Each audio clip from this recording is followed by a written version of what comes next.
कि मैं अपने कंट्रीब्यूशन के तौर पर यह चाहता हूं कि हमारा समाज सोचने विचारने की प्रक्रिया में बेहतर समाज बने। हम एक सेंटिमेंटल समाज के रूप में ना हो, हम एक इंटेलेक्चुअल समाज भी तो हो। सामाजिक चर्चाओं में, विमर्शों में थोड़ी गहराई हो, चिंतन बेहतर हो। हम अफवाहों से क्यों बहें। इसलिए सोचा कि पहला टॉपिक क्यों ना यही रखें कि सोचा कैसे जाए, फैसले कैसे किए जाए। मैं क्लास में एक कहानी अक्सर सुनाता हूं पंचतंत्र की, थोड़ा बदल के सुनाता हूं। पंचतंत्र आप जानते हैं, विष्णु शर्मा का एक कहानी संकलन है प्राचीन काल का। उसमें कई ऐसी कहानियां हैं जो हमें नॉर्मल लाइफ के बारे में, सामान्य जीवन के बारे में एक लेसन देती हैं, सीख देती हैं। उसमें एक कहानी का नाम था, अगर मुझे ध्यान है, मैं स्कूल में पढ़ता था, उसका नाम था पंडित की बकरी। कहानी थोड़ी सी अलग थी, मैं उसे थोड़ा सा अलग करके आपको सुनाता हूं ताकि आज के परिवेश में उसका महत्व ज्यादा समझ में आए।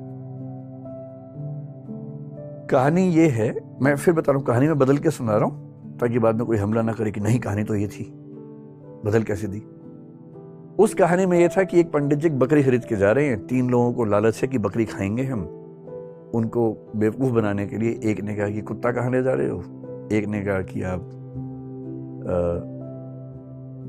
कौन सा पशु बताया, मेरा 3 पशुओं के नाम बोले कि ये कहाँ ले जा रहे हो, वो कहाँ ले जा रहे हो। उन्हें कंफ्यूजन हो गया कि जरूर कोई बहुरूपी जानवर है, वो छोड़ के भाग गए। मैं इस कहानी को थोड़ा सा मोल्ड करके सुनाता हूं कि एक बार एक आदमी एक छोटा सा बछड़ा खरीद के जा रहा था, सुंदर सा, और 3-4 चोरों की नजर पड़ी। उनका मन हुआ कि काश ये बछड़ा हमें मिल जाए, सस्ता मिल जाए, आधे दाम पे या उससे कम पे मिल जाए, तो क्या करें। तो उन्होंने एक साजिश की। बारी बारी वो उस व्यक्ति से रास्ते में मिले। पहले एक व्यक्ति मिला एकदम सीरियस चेहरा बना के। उसने कहा, अरे पंडित जी बकरी कितने की ली।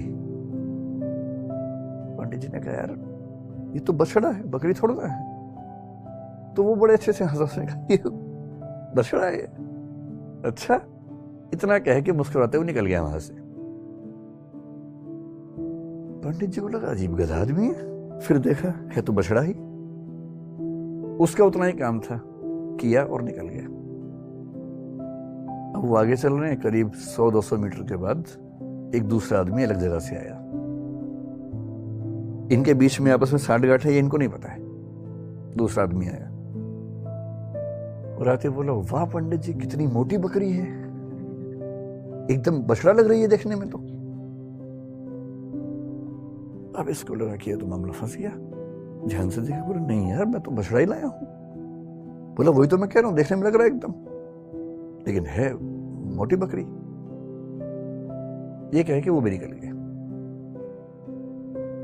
फिर 1 किलोमीटर बाद तीसरा मिला और उसने कहा, पंडित जी बस ऐसी ही बकरी चाहिए मुझे भी, कहां मिलेगी ऐसी बकरी। उसने कहा, फिर पंडित ने फिर थोड़ा धमकाते हुए कहा कि यार ये बछड़ा है भाई, लेकिन अब वो दबाव कम बना रहा था, वो खुद दबाव में था। तो वो भी ठहाका मार के ऐसा बोला, बछड़ा ऐसा होता है, अच्छा, ये करके चला गया।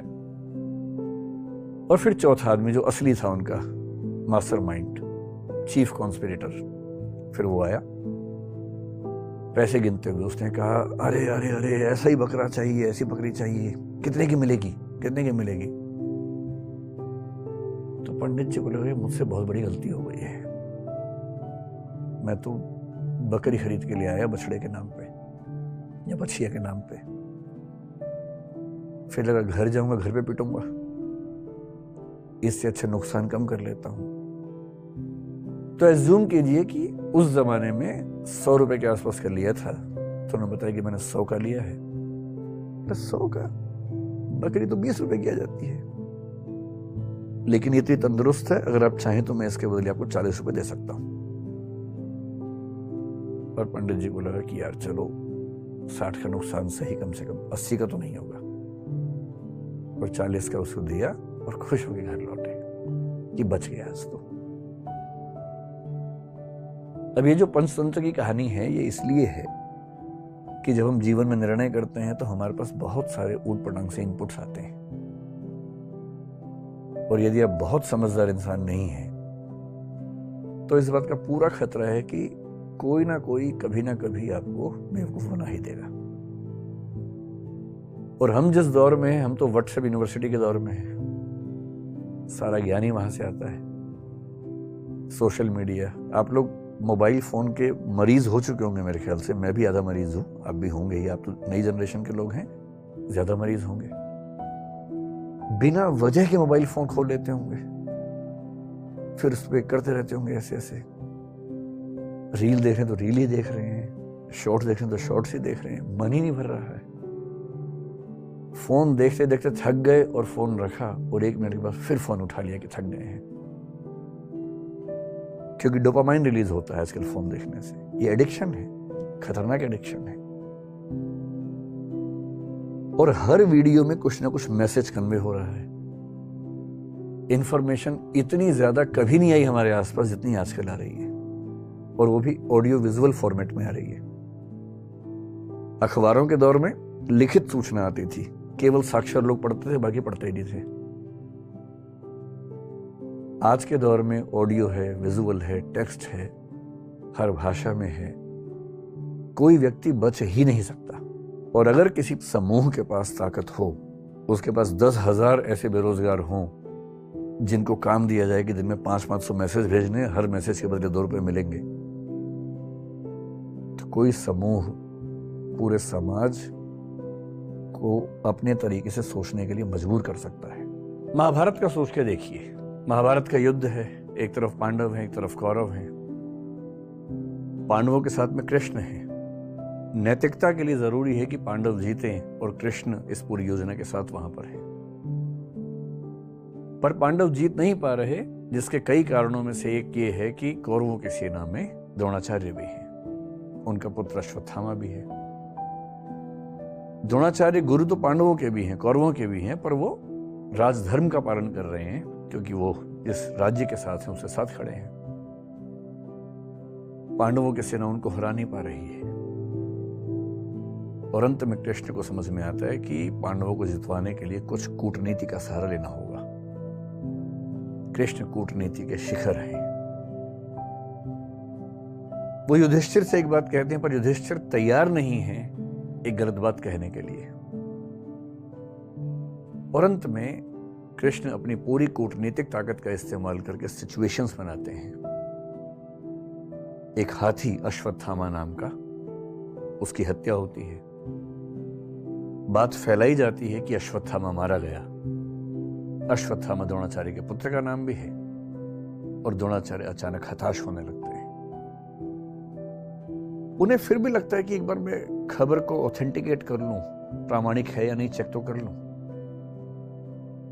तो वो अपने समय के सबसे प्रामाणिक व्यक्ति युधिष्ठिर से पूछते हैं। युधिष्ठिर धर्मराज हैं, झूठ नहीं बोलते हैं। पूरी पांडवों की सेना ने, टीम ने जब उनसे कहा, वो तब भी तैयार नहीं हुआ कि मैं झूठ नहीं बोलूंगा। लेकिन अब झूठ नहीं है, अश्वत्थामा की हत्या हुई है, हाथी की हुई है, तो क्या हुआ, कोई तो है ही। और तब भी वो चाह रहे हैं कि मैं पूरी बात बोलूं। द्रोणाचार्य ने पूछा, क्या अश्वत्थामा मारा गया? युधिष्ठिर कह रहे हैं, अश्वत्थामा हतो नरो वा कुंजरो वा। अश्वत्थामा मारा गया, आदमी था या हाथी था। लेकिन जैसे ही नरो वा कुंजरो वा कह रहे हैं, ठीक उसी क्षण में बहुत तेज शंख बजता है कृष्ण का, और उस शंख की आवाज में द्रोणाचार्य सुन नहीं पाते पूरी बात। और क्योंकि वो सुनते हैं सिर्फ इतना कि अश्वत्थामा मारा गया, वो हताश हो जाते हैं, हथियार छोड़ देते हैं, युद्ध भूमि में जमीन पर टिक के बैठ जाते हैं। और इसी क्षण का फायदा उठा के धृष्टद्युम्न उनकी हत्या कर देता है।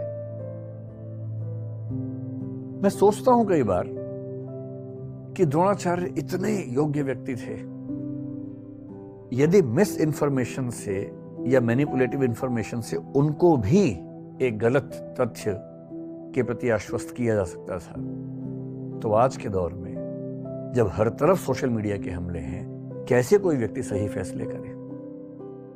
अगर द्रोणाचार्य उस आवाज को सुन पाते, नरो व कुंजरो व, तो शायद उनका फैसला बदल गया होता, शायद युद्ध की कहानी अलग होती। पर किस तरह से सूचनाएं पहुंचे, कौन सी सूचनाएं ठीक से न पहुंचने दी जाएं, कैसे कंटेक्स्ट से बात को हटा दिया जाए, अगर सूचना देने वाले इसमें माहिर हों तो समाज क्या करे, आम आदमी क्या करे, द्रोणाचार्य जैसा महान चिंतक क्या करे।